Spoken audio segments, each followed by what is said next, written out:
Ow now, brown cow. You ever seen Anchorman? Oh, my teacher taught me that. Ow now, brown cow. How now, brown Oh, is it cow. how now, brown cow? He was my communications teacher. Yeah. So he taught I me like Scotch. Have you heard that? Scotch, that. Scotch, Scotty, Scotch. Scotch. Scotch down in my belly. Okay, on this episode we have Danny, my videographer, with us, the guy behind the scenes, and he's going to talk about his career, he's going to talk about being a videographer, starting a business, and all that comes with that.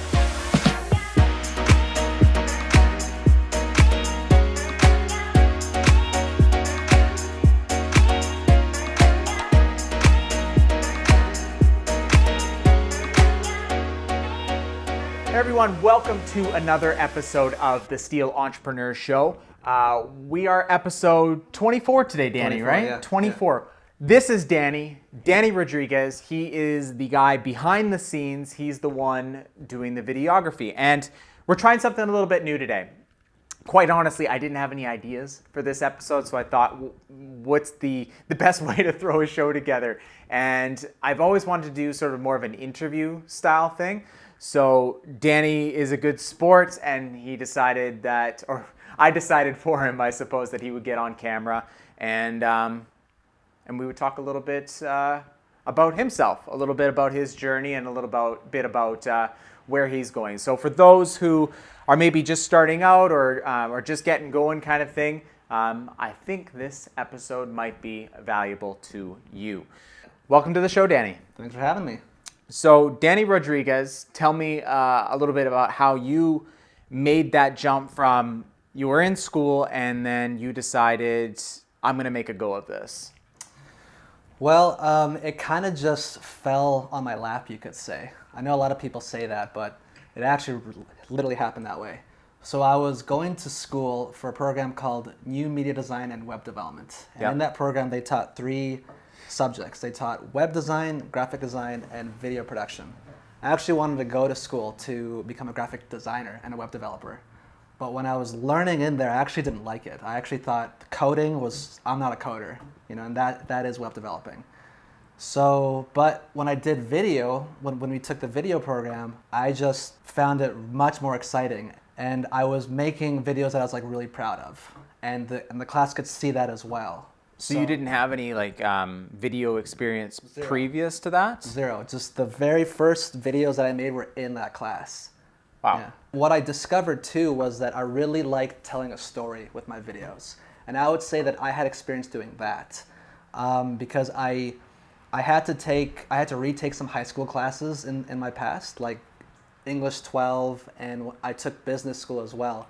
And I learned proper, I guess, written communication and how to write reports and stuff. And in those writing classes, I kind of learned how to present a story. Like what's your main topic, like what's your thesis, what are your points, what's your conclusion, And learning those steps helped me frame on how to present my videos. I made sure that they had like a beginning, middle, and end. Okay, so that's how you came across your passion. But oftentimes one challenge is finding the passion in the first place, right? But then taking the leap to turn that passion into an actual business is a whole other fucking story. So how did you decide that? How did you decide to take the leap? Well, it was through taking an internship with a video production company.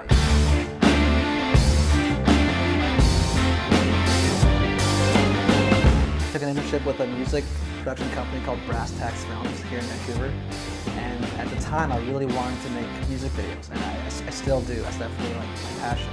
And they're a group of freelancers. They're self-employed because really when you're in video, it's hard to be employed full-time and being in video because not every day someone needs video, right?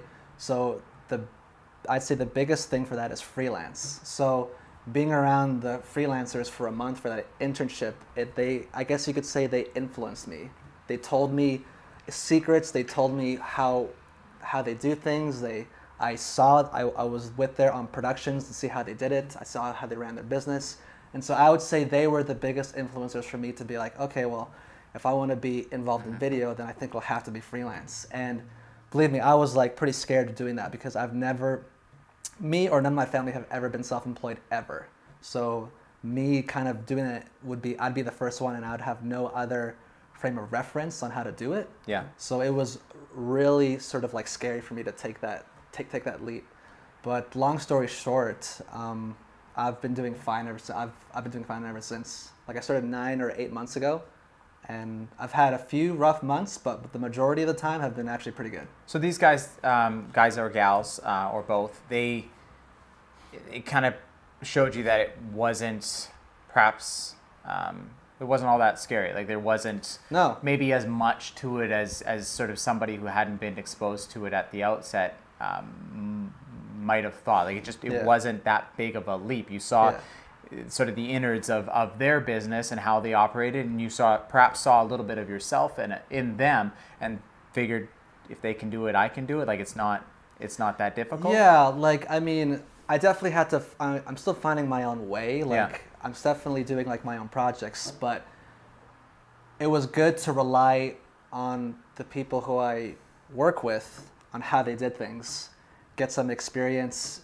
get some secrets, right? Because they would help me with like, okay, this is how you invoice, this is how you quote a client, this is how you do this and that, and just hearing their conversations as well on the phone in the office kind of helps with that also. Two things I want to pull out of that. One, Sure. Totally dig the internship thing. I did an internship. Wasn't really an internship. It was more of what they call a co-op, where you kind of get paid. You still get paid. And then the second thing that I really like is you decided that, or rather, not so much maybe a decision, but you seem to feel like, remember we were listening to that quote before? It's, there is no shame in ignorance, but if you decide to stay in that ignorance and not learn from the minds of other men, then there is shame in that type of ignorance. And so you were able to sort of, and this is where I've always struggled, and I think a lot of other entrepreneurs struggle, is you were able to say, you know, I'm going to stow away my pride. I'm going to learn from these people who have already been there. And that may sound real simple until you're there. I admire people who don't, who are able to get over that, who for them that is maybe not so much of an obstacle, or they're able to just say, fuck it. Right. You know, we all stand on the shoulders of giants, and if I'm going to move ahead in my life, I can't be ignorant. I have to learn from these other people. Totally, yeah. And as well, like, it took like a leap of faith to get into this business too, because all of my other students, or all my other cohorts in my class, they all wanted to do web design, web development, which was the program. It was built for that, right? And so when I decided I was going to go into video production, I sort of knew that it was like a bigger risk doing that. And you hadn't even gone to school for it. No, exactly. It was just like, we just learned the basics, essentially. But I knew I would do my best competitively picking video over graphics and web for myself, because that's what I enjoyed the most. So even I would have a worse time doing graphics and web and getting a job for that, because I don't enjoy it. Yeah. But I enjoy video. So I kind of said, you know, fuck it. Like, if I'm going to do this, and if I fail, like, whatever. Like, at least I gave it a shot. Like, do you think that because you didn't know a lot about video, that made you twice as determined to, because you didn't have any real training on video, exactly. Were you twice as determined perhaps to learn it on your own? Were you twice as motivated? Like because I really liked making videos in my class, and I just had a lot of fun doing it. So I think that was the motivator. I was like, hey, I got to make my videos like as great as they can be, just so that I could stand out. And I'm naturally sort of like that. I naturally like to do my best. Yeah. I've just always been that way. Even if I don't get the result, like, at least I gave it my best shot. So yeah. Do you find how do you find, for someone who didn't really know a lot about video, or, you know, give just another example. In my case, I didn't really, even after the internship, after leaving after say 6 months or whatever it was, I still didn't really understand anything about what it is I was about to do. So how do you recommend folks go about dealing with that if they're entering something that they're passionate about but don't know a lot about? What was your way of overcoming that and getting your skills up? Definitely I'd say the number one thing is know that you're passionate about what you're getting into. That's the number one. Because that way, if it gets hard, like then at least you can rely on that passion to make you keep going forward. That's I'm going to be number the devil's advocate on that one. Sure. I think it's good to be somewhat passionate about it, but I think it's important to not just be passionate about that one thing. To have sort of be passionate about the process, be passionate about other little things, because if it doesn't work out, and the only thing you were passionate about was that, then you could leave totally crushed. Because the chances are, sadly, it won't necessarily work out. The deck is totally stacked against you. Yeah. And I mean, quite honestly, you shouldn't go into it that way. But when you put all your eggs into one basket like that, especially if you're somebody who struggles with depression or anything like that, that can be a dangerous proposition. That could be pretty precarious. Right. This fucking cat, eh? I couldn't do shit about it. He's up there on the fucking counter. Right. It's not bothering us. Oh, That's bastard. Fine. He knows he shouldn't, and he's like, you can't do anything about it. Okay, so you'd figured out what you were passionate about, which is awesome, which you were lucky to do, because most of us take forever to figure that out, if we ever figure it out, period. And now you decided, because in part of the influence of those you've decided to surround yourself with, which was a very intelligent move, you've decided to go into business. Yeah. So what was next after that? And what were some of the challenges, I suppose, that came with that? After going into business, you mean? I guess once you had decided that, hey, this business thing, I'm gonna make a run at this freelancing thing. Well, it was very rough at the start. I sort of relied a lot on the people who I work with to sort of give me work, and there wasn't a lot right at the beginning. Yeah. So one of the things that I did was to just look on local classifieds in Vancouver. It's called Craigslist. Well, everyone's heard of Craigslist, but yeah, I looked on Vancouver Craigslist, saw some ads there, right? And funny enough, that's how I found Adam, actually. Yes. I found Adam. He had a poster looking for a videographer, and so did that. But basically, just a lot of that, a lot of hustling. Just like it's freelance, so I get work wherever I can get it. Being at the office that I work in helps because we network a lot there. Yeah. So if the guys in my office who I work with need like an editor or a filmer for a day, then they could consider me. Or if they have friends as well who need help, then they'll tell me about it as well. So they've been like super helpful with that for starting out. I would say that networking is the biggest thing, I would say. Yeah. Do you think that, so you'd recommend maybe sort of a co-working type situation? If you aren't able to find, like you found a pretty unique situation where you were able to sort of share an office essentially with four other or multiple other individuals in the very similar field as yourself. Do you think, like we've checked out the Network Hub before, do you think that would be perhaps sort of a suitable place just to get to know other people in the in the business? Yeah, like I would say find like a space or a hub that relates to your profession. Like number one, like I could work in a hub, but I won't be surrounded by filmmakers, right? I'll be surrounded by web designers and coders and graphic designers and whatnot, right? So those hubs are great for those types, I would say, right? Or anyone. So I would just say do your best to find like a space that relates to your profession, which is what I did. That makes sense. I like the Craigslist bit. I like that I found you on Craigslist because it definitely does speak to hustle, in my opinion. Because it is, I can remember having a hard time, going to Craigslist and going to other sites like that, because it just, in my mind, I don't know. And I think it's kind of maybe the general feeling about that place is the work is going to be low quality, this and that. Maybe. Like a lot of clients who I found, they were interesting, right? A lot of them kind of, when I was starting out, they paid a lot lower than what the going rate is. So since I was new, I was like, okay, I'll take it, whatever. I just sort of like the fact that I was like meeting clients and like kind of working for other clients, seeing how that works, right? Yeah. But now since then I've gotten a better idea of what a proper like quote is. So I'm sort of charging that, and like clients are turning me down now. So it's kind of, but I think I'm in a position now to do that, to where I don't need to rely on just like, you know, sort of taking whatever I can get. So, and like, you know, I'm still totally learning. I'm still only like 9 or 8 months or into this, and so there's still so much that I would need to learn just about business, about filmmaking. I want to, you know, take those areas as far as I can get, and meet as much people as I can, and do you do things like meetups or any of that kind of stuff? No, not since school. It's funny though, because like going to a meetup when I was in school actually ultimately led me to the office space that I'm in now. Ah, okay. Right? Like at a meetup, I met another entrepreneur. His name's Marco Pasqua. I actually did a little video for him. Yeah. And he sort of told me, oh, there's this guy who makes music videos, and his name is Stefan Barrel, right? The person who I did the internship for.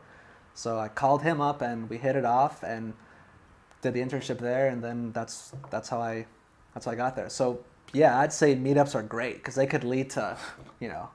I feel like you made I feel like you made none of the mistakes I made.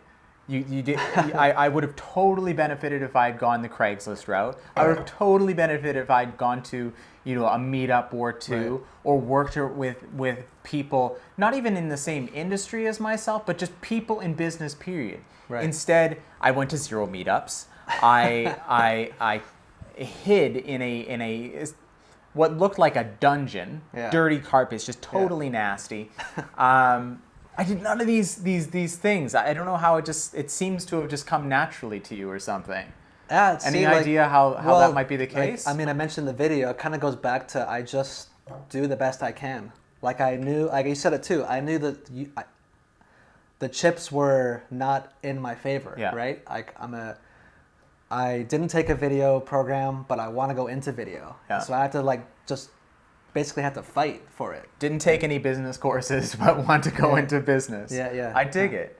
One other thing that I really like, and I always like to make something big of it because I think it's just something that we all sort of struggle with is saying yes versus saying no. Right. And so when you got started, and correct me if I'm wrong, but you had no problem taking gigs that probably didn't pay a hell of a lot, that probably weren't especially interesting, but what you realized early on is those would lead to other opportunities, and that you had to kind of, you know, in order to get yourself out there, you had to say yes. Yeah, that's right.